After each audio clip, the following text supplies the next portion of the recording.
प्रश्न देखिए, 1719 ईस्वी की किस प्रशस्ति में बप्पा को हरित ऋषि की कृपा से राज्य प्राप्ति का उल्लेख बताया गया है। दोस्तों 1719 ईस्वी में एक अभिलेख यानी कि एक प्रशस्ति मिली थी और उस प्रशस्ति में बप्पा रावल को हरित ऋषि की कृपा से राज्य की प्राप्ति हुई थी। तो वो प्रशस्ति का नाम क्या था वो अपने को इसमें बताना है।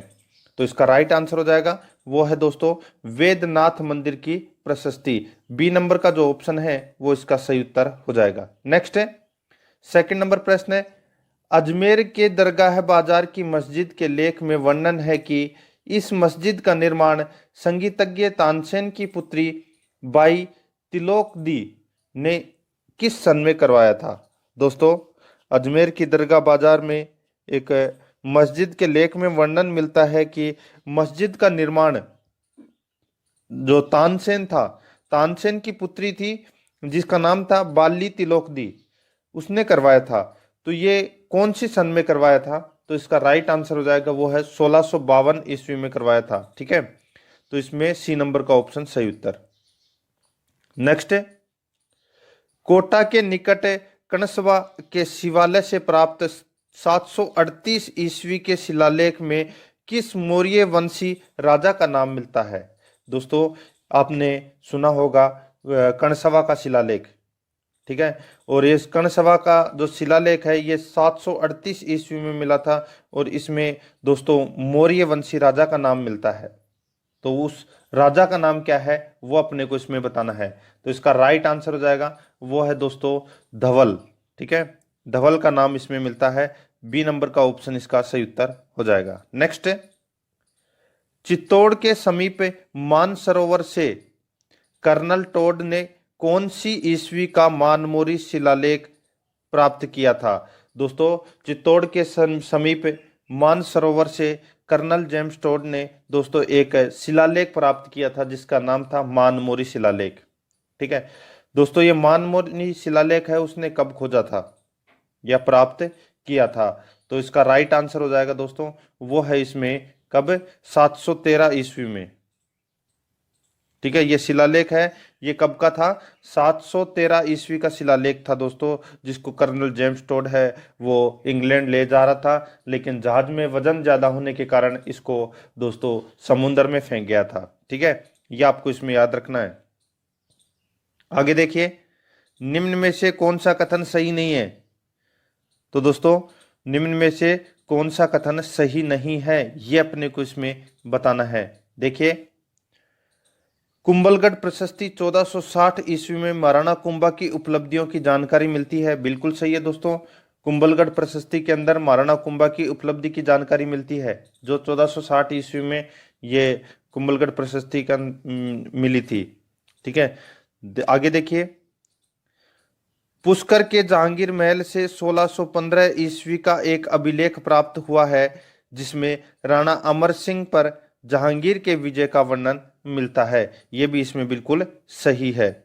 ठीक है, तीसरा देखिए, चीकली ताम्रपत्र 1483 ईस्वी से लगान, बागड़ी, भाषा व खेतों के विभाजन की पद्धति का पता चलता है। यह भी दोस्तों इसमें सही है। चौथा देखिए, गोसुंडी का शिलालेख, गोसुंडी का शिलालेख राजस्थान के झालावाड़ जिले से प्राप्त हुआ है। ये तो दोस्तों बच्चे को पता होना चाहिए कि गोसुंडी का जो शिलालेख है ये कहां पर प्राप्त हुआ है। ठीक है, झालावाड़ यहाँ पे गलत दे रखा है, तो अपना राइट आंसर क्या हो जाएगा, डी नंबर का ऑप्शन बिल्कुल सही उत्तर हो जाएगा। नेक्स्ट, 861 ईस्वी में संस्कृत भाषा में उपलब्ध किस लेख में प्रतिहार नरेश कुक्कुट का वर्णन मिलता है। तो दोस्तों प्रतिहार नरेश यानी कि प्रतिहार राजा था, कुक्कुट का वर्णन मिलता है। तो इसका राइट आंसर हो जाएगा कौन से लेख में मिलता है, तो वो मिलता है दोस्तों घटियाला के शिलालेख में। डी नंबर का ऑप्शन इसका सही उत्तर हो जाएगा। नेक्स्ट, बैराट से अशोक के शिलालेख की खोज किसने की थी।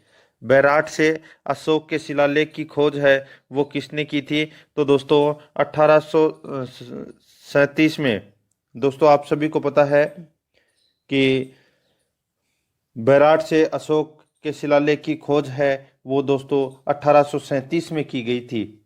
ठीक है, किसके द्वारा? तो कैप्टन बर्ट के द्वारा। तो इसका राइट आंसर हो जाएगा captain Bert, c number option सही उत्तर। नेक्स्ट है, बैराट से अशोक के शिलालेख की खोज कब की गई? तो दोस्तों 1837 ईस्वी में की गई थी, बी नंबर का ऑप्शन सही उत्तर हो जाएगा इसका। नेक्स्ट है, आगे देखिए, वह शिलालेख जिसमें 62 श्लोक वेद वर्मा चित्तौड़ निवासी द्वारा रचित है तथा बापा से लेकर समर सिंह तक मेवाड़ शासकों का वर्णन है। वह शिलालेख जिसमें 62 श्लोक वेद वर्मा चित्तौड़ निवासी द्वारा रचित है तथा बापा से लेकर समर सिंह तक के मेवाड़ शासकों का वर्णन है। तो इसका राइट आंसर क्या हो जाएगा? वो है दोस्तों इसमें कौन सा? तो वो है आबू का शिलालेख, बी नंबर का जो ऑप्शन है वो इसका सही उत्तर हो जाएगा।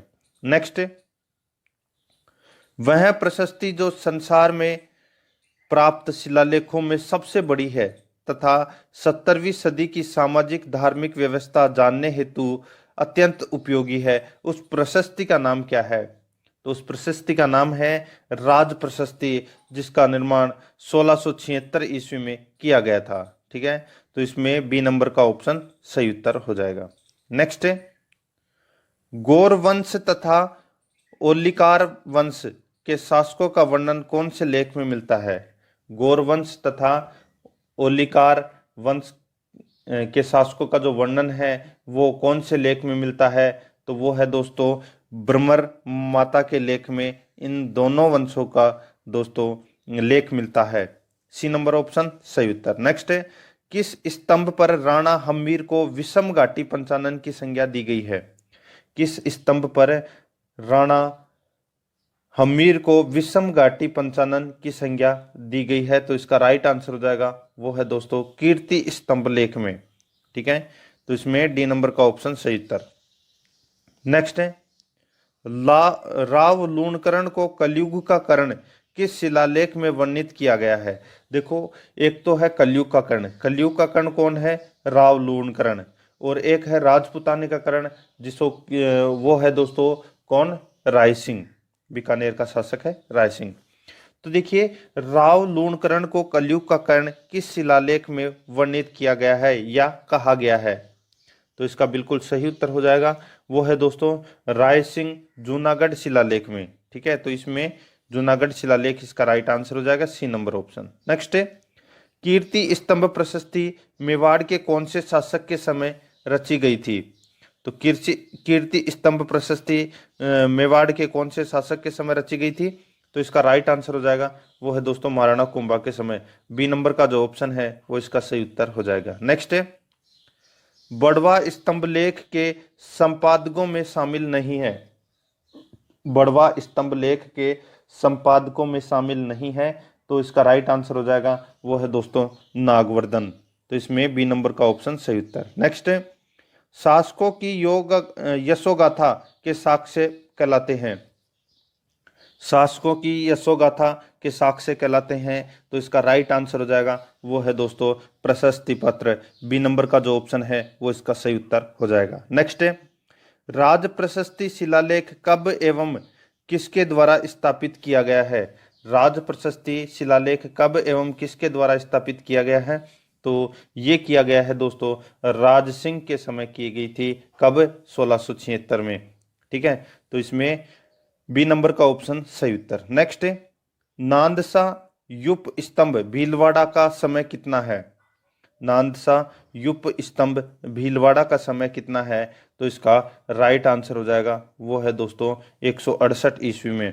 तो इसमें बी नंबर का ऑप्शन इसका सही उत्तर हो जाएगा। नेक्स्ट है, मानमोरी का लेख 713 ईस्वी कहाँ से प्राप्त हुआ है? तो दोस्तों मानमोरी का जो लेख है 713 ईस्वी का, वो कहाँ से प्राप्त हुआ है?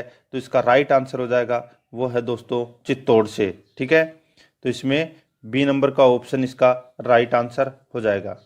ठीक है, आगे देखिए, राजस्थान में सर्वप्रथम किसके द्वारा पुरातात्विक सर्वेक्षण का कार्य प्रारंभ किया गया था? राजस्थान में सर्वप्रथम किसके द्वारा पुरातात्विक सर्वेक्षण का कार्य प्रारंभ किया गया था? तो इसका राइट आंसर हो जाएगा वो है दोस्तों दयाराम साहनी के द्वारा किया गया था। क्या बिल्कुल सही है? तो दोस्तों नहीं, दयाराम साहनी इसमें गलत हो जाएगा। देखो, सर्वप्रथम पुरातात्विक सर्वेक्षण का जो कार्य है वो दोस्तों ACL कार्लाइल के द्वारा ये दोस्तों